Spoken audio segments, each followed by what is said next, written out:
Lekin bugungi darsimizda zamoklar haqida o'tamiz.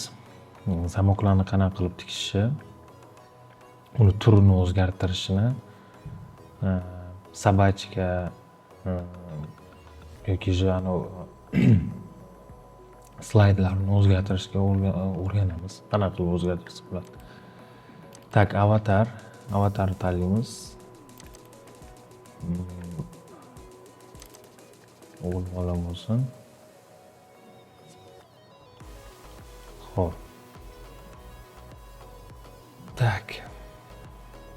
Endi model library'da bitta futbolka olamiz.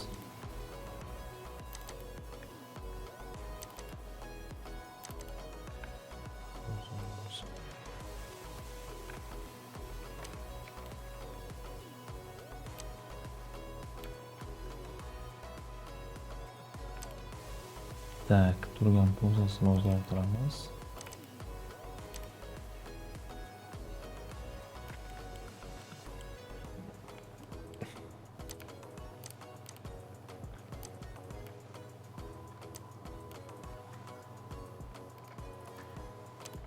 Расположение, обратно пробел bosaman.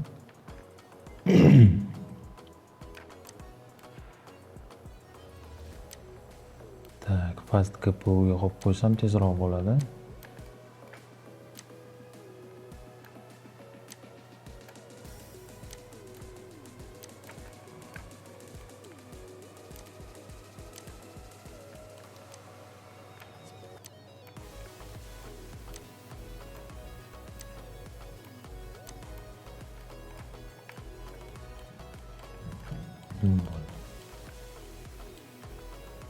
Birinchi bo'lib men tikishini olib tashlashim kerak. Redaktorlovchi shofga kiraman. Birinchi shu yoqa old qismini udalить qilaman tikkanimni. Keyin kesib olaman. Buni kesib olaman-da. Mana bu kesib olganimdan keyin liniyani tanlayman. Vырезать qilaman. Yes. Faqat bitta narsa esimdan chiqayo bo'ldi. Simulyatsiyani bosaman, mana bu ochiladi menda. Faqat mana bu cho'ta qanaqasi o'chmayapti. Buni o'chirib yuboraman. Okay. Bo'ldi, bu yoq ochildi. Endi zamok zipperga bosaman. Yoqani boshidan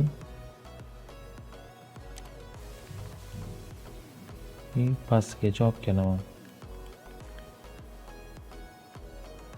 2D da qilsa ham bo'ladi uni. 2D da menimcha sal to'shniroq ham bo'ladi.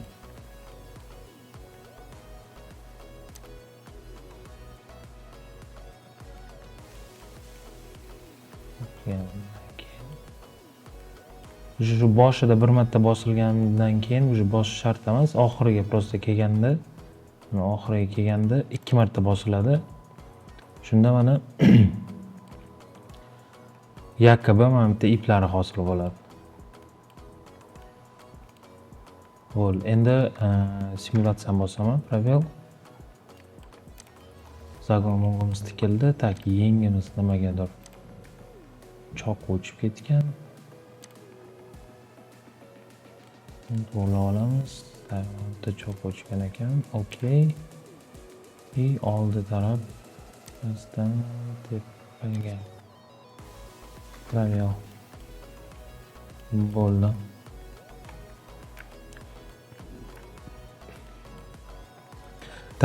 Zamokni ochib yopsa bo'ladi. Uning uchun simulyatsiya rejimidan chiqib, перемещениеga kirib, sabachkani o'ziga bossak, uni to'g'ri ochsak bo'ladi.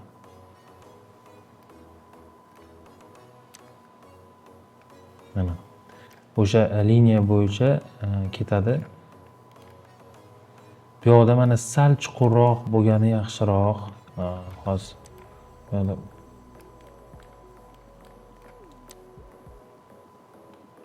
tepa pastga, chapga o'ngga ketmaydi. Уже zamokligini bilib turibdi-da programma. O'shaning uchun bemalol tepa chapga o'ngga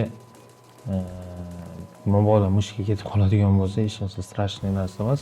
Buni tepaga pastga tushib ketaveradi. Bo'ldi. Endi probel bosadigan bo'lsak, bu avtomatik ochiladi. Keyin umuman ochib yopivorsa bo'ladi. Buni o'ziga bosib turib, o'ng qo'lda fasten zipper bor. O'shani agar o'chiradigan bo'lsam, simulyatsiyani bosadigan bo'lsam, umuman ochib tashlaydi. Iliji yana yoqadigan bo'lsam, o'sha joyidan yana yopib qo'yaveradi. To есть tez ochib, tez yopishga yaxshi. O'ng qo'lda har doimgidek o'sha har bitta detalimizni svoystvasi bor. Uni o'zgartirsa bo'ladi. Slayderini o'zgartirsa bo'ladi. Deylik tam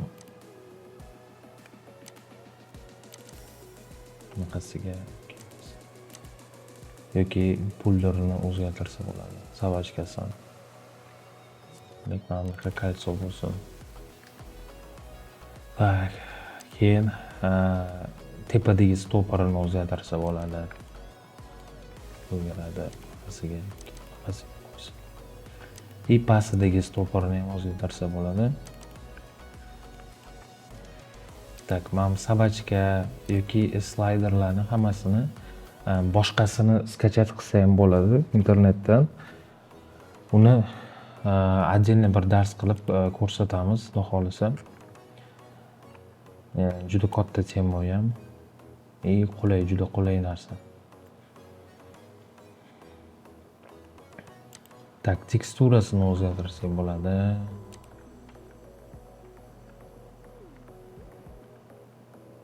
Rangini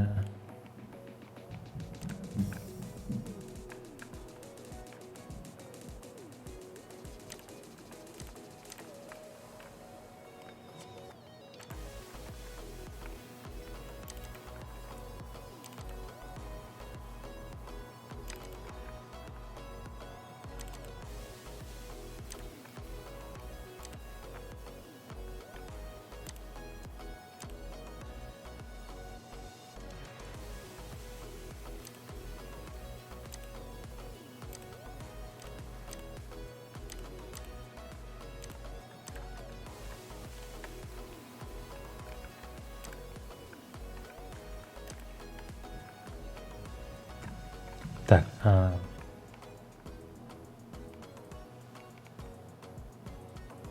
tekstura rang, keyin zamokni o'sha sabachkani razmerlari bor bilsanglar. O'sha razmerlarni o'zgartirsa bo'ladi, katta kichkina qilib mana 8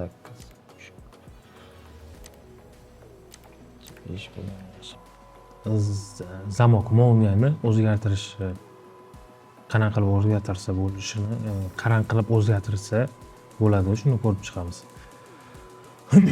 Bu yerda zamokka bosib turib, o'ng qo'lda tekstura bor. O'sha teksturani o'zgartirish orqali molniyani o'zgartirsak bo'ladi. O'ziniki bor, mana metal, plastik, naylon deb turibdi. Buni bosadigan bo'lsak, mana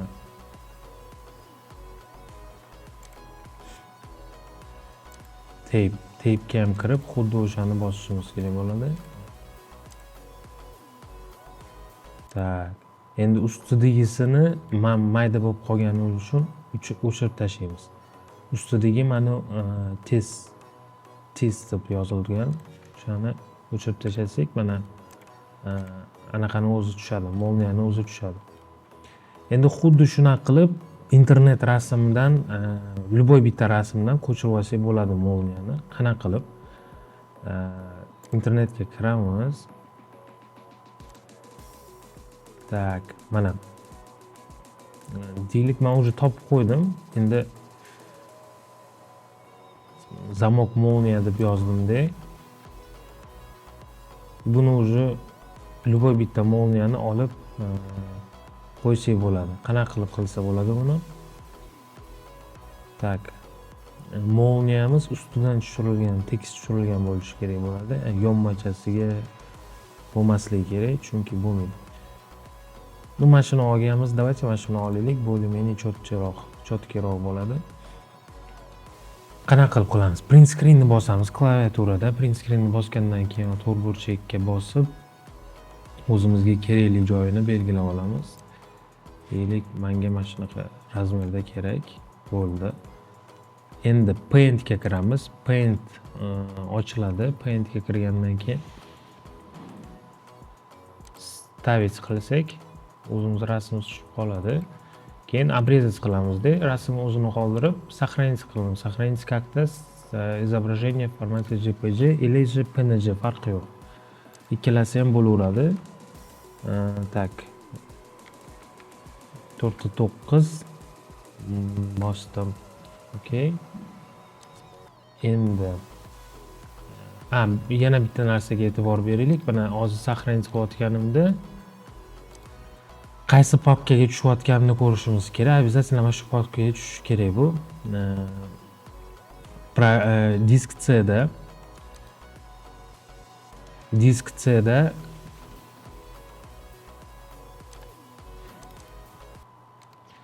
mana disk C da общий dokumentga kiriladi. Общий пользователей, общие документы. Keyin уже ketdi. Claw, Assets, Materials, Hardware and Trims, Zipper и Tape'da shu rasmni qo'yishimiz kerak bo'ladi, saqlanish qilishimiz kerak bo'ladi. Bo'ldi, saqlanish qilib bo'lganmiz. Endi keyingi masala Clawga kiramiz. Zamokka bosib turib, teksturaga kiramiz. Teksturani ham Tape'ga kirishimiz kerak. Tape'ni o'zgartirishimiz kerak bo'ladi. Tape'da hozir mana 4.9 ni anaqa qilganmiz. 4.9 ni bossak, mana o'zini zamokni shunaqa tushib qoladi. Xuddi shunaqa qilib boshqa zamoklarni ham qilsa bo'ladi. Faqat bitta narsaga e'tibor berish kerak bo'ladi, что bu gorizontalniy bo'lib qolmasin. Agar bunaqasiga bo'lib qolsa, g'alati, bunaqasiga tushib qoladi o'zi.